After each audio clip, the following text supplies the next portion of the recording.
to make a country strong, you're going to have a strong companies. Okay, look at the United States, is the strongest country in the world. Why?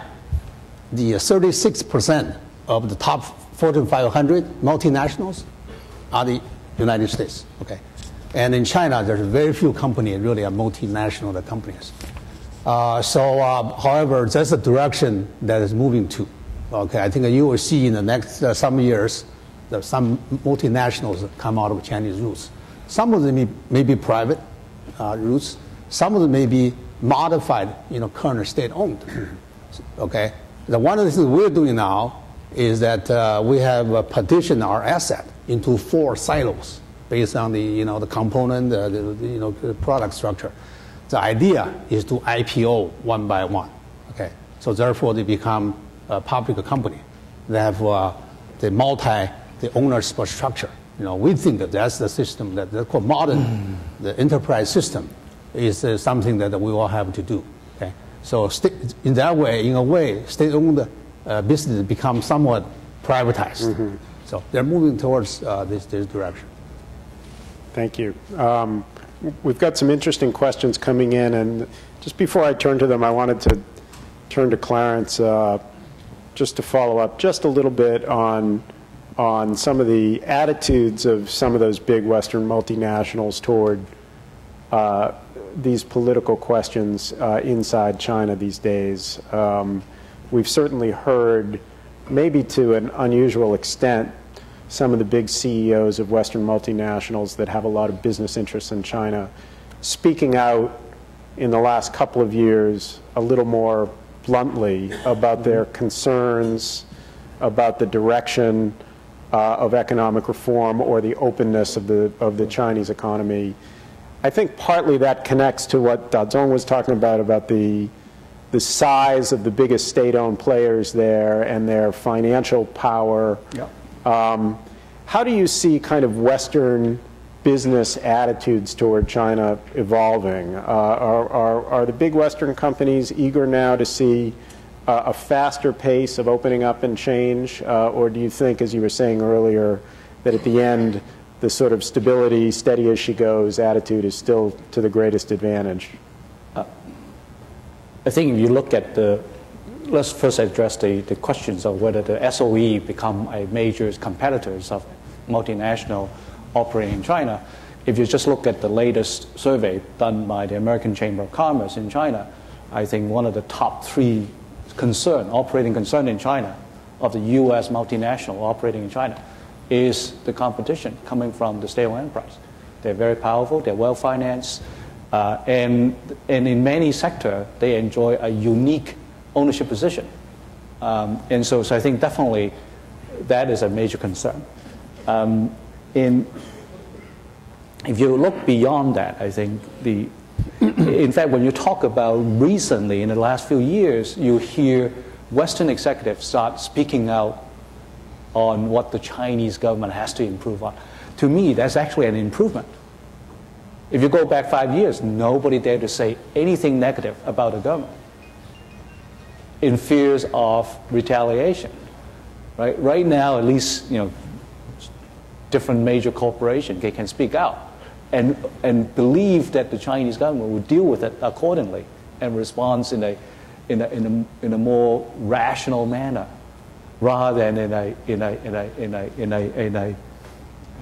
a manner that they would not be able to accept the changes.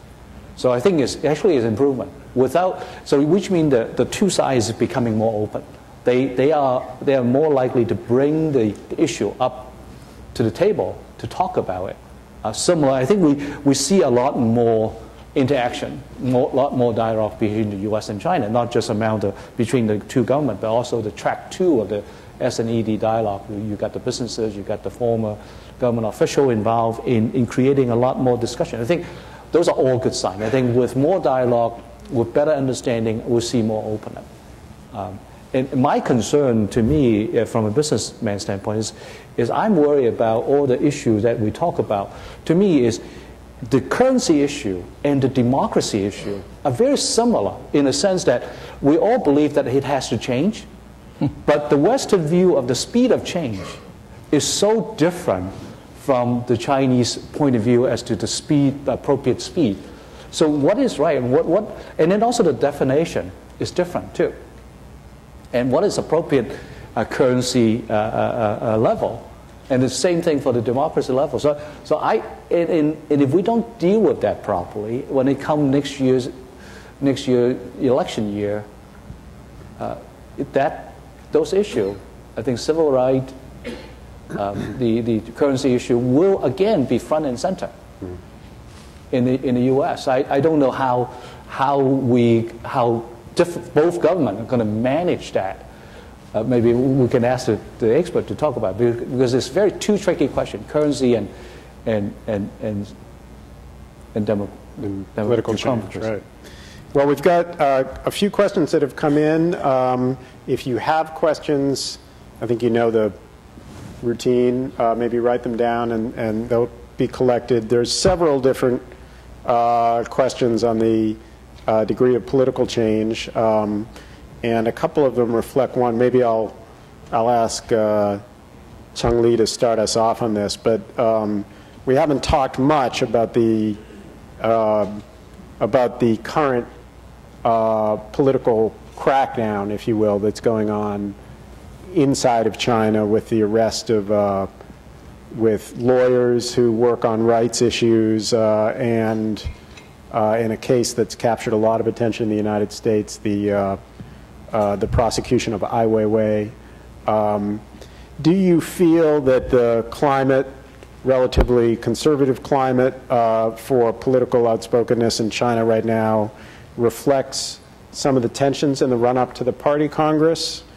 Or do you think this is kind of part of a more fundamental shift in the attitude toward free expression in China now? Okay, before I answer the question, I want to respond to my good friend's question about the data of my 30%. The data was based on Chinese official report in 2008 and 2009. You can check this data, and also most importantly, it's accumulative. You are also right saying that you have a labor shortage, but it is a manual labor shortage, because the two decades exploitation of cheap laborers, the migrant workers, coming to an end. And these people are no longer willing to do these kind of things. But in terms of good job, a college graduate job, there's tremendous shortage.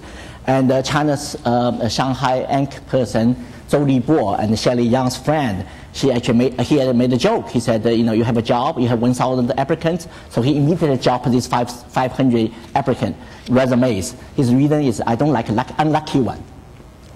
This is unlucky one, so don't bother. So how could you look at the 1,000 resumes? But what you said, there's a lack of resumes, so I think the reporter should really talk about a private job. Send it to him. So send it to him. Now, answer the very good questions about the crackdown. I think it's very much true. I think not only outside the world notice that, people in China also notice that. Certainly, this is part of the traditional method that kill chicken to scare the monkeys. The problem is there's now so many chickens. The monkeys are not necessarily scared. Now, whether this reflects the long-term change or just on the eve of 18th Party Congress, my sense is China's political development is and will not be linear development, always like this, by stages. You look at the past 30 years, I absolutely agree with Professor Yu. China has made tremendous progress in political front as well, in terms of human rights, in terms of civil society, in terms of media, and etc. But last 2 years, it's particularly, in my view, really all the reform programs stopped and largely reflect the factional politics in the center. It's something new. They're still not comfortable to make this kind of conflict open to the public. But sooner or later, I think they will go to that direction. In a way, just like South Korea, Taiwan, and early, as we know, that in the 1980s, these two places also experienced some difficulties. The Dangwai opposition party, crackdown on media, crackdown of intellectuals, and etc. China was in a similar stage. But in the other hand, China should, now should be in a much better stage